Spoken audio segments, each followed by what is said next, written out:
Hi there, and welcome to the Skylight Books author reading series. If you'd like to learn more about us and our many upcoming author events, please visit skylightbooks.com, where you can browse our inventory, buy books, and join our Friends with Benefits Club. You can also follow us on Twitter, Tumblr, and Facebook. To speak to a real live bookseller like me, please call 323-660-1175. Thanks for your support, and enjoy.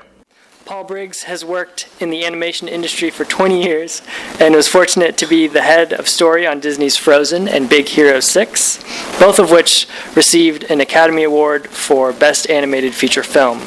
However, he's most proud of his family, his wife, Kristen, and their two sons, Luke and Leo. When he's not working, Paul and his family can be found wandering the woods of California, looking for forest zombies to defeat, or engaging in epic dance battles where they have to stop and catch their breaths. Benson Shum is an animator at the Walt Disney Animation Studios and has worked on such films as Frozen, Big Hero 6, Zootopia, and Mona. He was born and raised in Vancouver, BC, where he studied the art of animation at Capilano University and Sheridan College. Please join me in welcoming Paul Briggs and Benson Shum.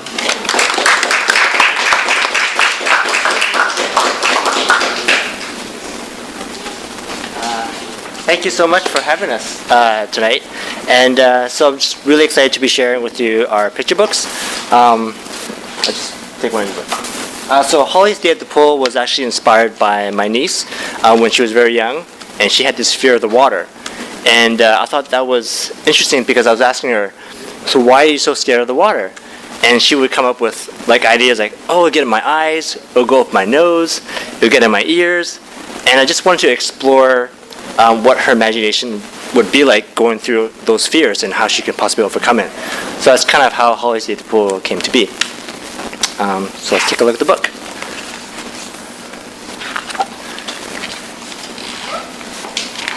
So, Holly's Day at the Pool. When Piggywig is stuck in a tree, Holly is the only one who can save him. Piggywig is Dottie's favorite toy. Don't worry, Dottie, says Holly. She lets her imagination run wild. I am very brave, as Holly scales the mountain. I agree, says Daddy. Now let's go to the pool.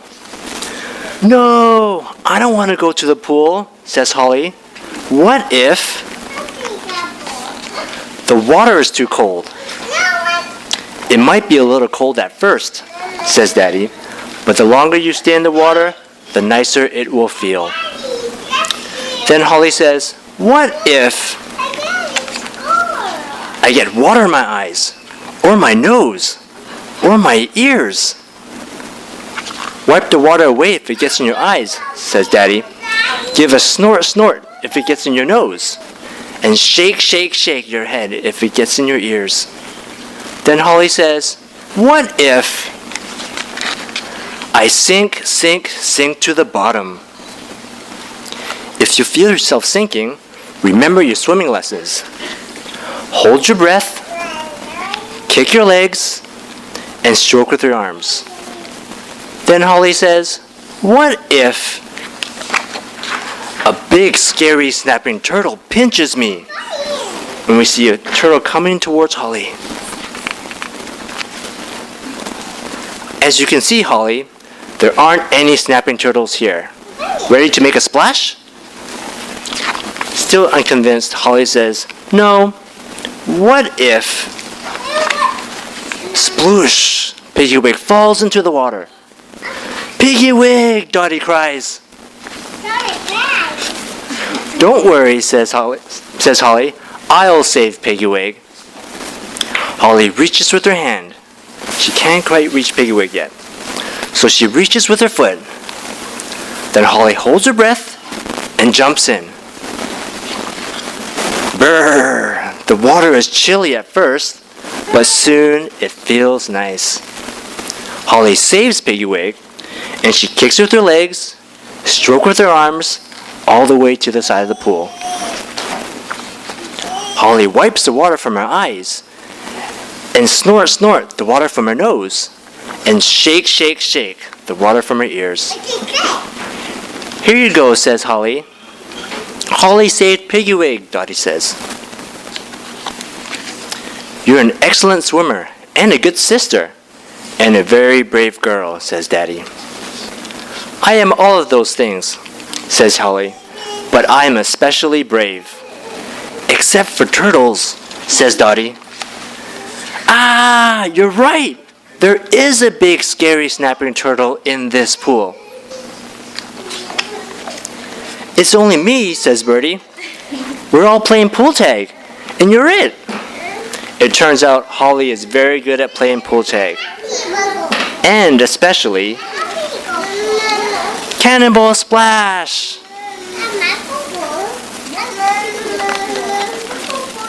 Daddy, what if I never want to leave? We can always come back tomorrow, says Daddy. And little Dottie says, tomorrow! The end. Thank you so much, and I'll pass it on to Paul.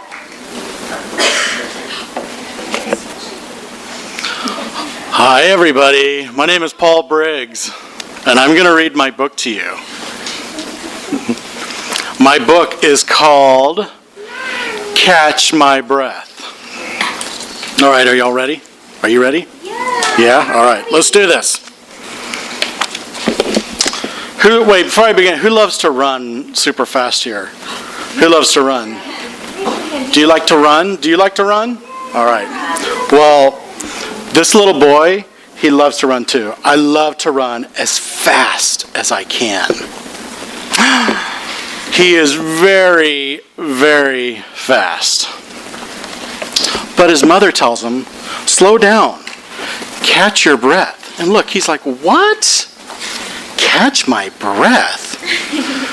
Where would it go? And look, it's starting to float away. Listen, look. His mommy says Grandpa grumbles under his breath. Maybe my breath is there. Does your mommy or daddy snore at all? Sometimes? No? Okay. Do you snore sometimes? No? Okay. Oh, yeah. What does it sound like? Is it like... All right. My brother tells me I have dog breath. Maybe my breath is in T-Bone's mouth. Look, he's looking for his breath in his dog's mouth. Look, there it is. There it is. I guess my breath does like to be stinky. Do you know what a pig sound like? Do you know what piggies sound like? They go like this. That's very good. That's very good. Wait, stop. I need a breath of fresh air. Oh no, look now. My breath is swimming in the sea, and it's waiting with bated breath, about to be nibbled by all these fishies. Can you do like a fish sound? Can you go? Splash! Gotcha! Oh no, I can't hold my breath underwater, and it floats away. All right, you know what? This is an emergency. And he goes to the hospital. And he goes there because he says to the doctor, excuse me, I've heard I can buy baby's breath at a nursery. And the doctor is like, no. And he leaves, and he's super sad. I'll never be able to catch my breath again. He's walking down the street, but look, he comes over, and his breath is there, and he gives him a big, big hug. I will never, ever lose my breath again. And this little girl comes by and takes his breath away. So I wrote this book. I wrote this book for my mom, and I wrote this book for my two little boys and my wife, because they give me refreshing breath every day of my life. So this is for them. So thank you for letting me read my book to you. You've been listening to the Skylight Books author reading series. Don't forget, you can listen to this and all of our other great podcasts at skylightbooks.com. Thanks again for stopping by, and we hope to see you soon.